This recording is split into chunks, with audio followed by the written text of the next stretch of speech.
IPL 2024 ముగిసిన వెంటనే T20 ప్రపంచ కప్ 2024 ఆరంభమవుతుంది.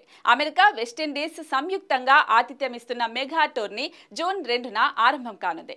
అయితే సొంత గడ్డపై వన్డే ప్రపంచ కప్ 2023ని త్రుటిలో చేజార్చుకున్న భారత్ పొట్టి కప్పునైనా సాధించాలనే పట్టుదలతో ఉంది. ఇందుకోసం బలమైన జట్టును ఎంపిక చేయాలని సెలెక్టర్లకు బీసీసీఐ ఇప్పటికే సూచనలు చేసింది.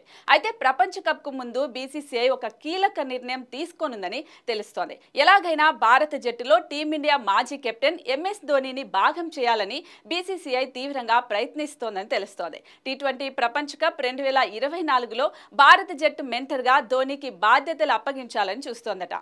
డ్రెస్సింగ్ రూమ్ లో మిస్టర్ కూల్ ఉంటే జట్టుకు అదనపు బలం చేకూరుతుందని భావిస్తోందట. ధోనీ అనుభవం, సూచనలు వాడుకోవాలని బీసీసీఐ ప్రయత్నిస్తోందని సమాచారం. మరి బీసీసీఐ ఆఫర్ ను మహీ ఒప్పుకుంటాడో లేదో చూడాలి. అయితే 2021 టీ20 ప్రపంచ కప్ లో టీమిండియాకు ధోనీ మెంటర్ గా బాధ్యతలు నిర్వర్తించిన విషయం తెలిసిందే. ఇక ఎంఎస్ ధోనీని భారత జట్టు మెంటర్ గా నియమించడానికి మరో కారణం కూడా ఉన్నట్లు తెలుస్తోంది. టీమిండియా హెడ్ కోచ్ గా రాహుల్ ద్రవిడ బాధ్యతలు ముగిసిన అనంతరం ధోనీకి ఆ పదవిలోకి తీసుకురావాలని బీసీసీఐ చూస్తోందట. అందుకే ముందుగా మెంటర్ గా బాధ్యతలు అప్పగించి ఆపై హెడ్ కోచ్ గా పదవి కట్టబెట్టాలని బీసీసీఐ మాస్టర్ ప్లాన్ వేసిందట. ఒకవేళ హెడ్ కోచ్ గా మహీ ఒప్పుకోకుంటే మెంటర్ గా ఆయన జట్టుతో కొనసాగించి వివిఎస్ లక్ష్మణ్ ను కోచ్ గా ఎంపిక చేయాలని చూస్తోందట.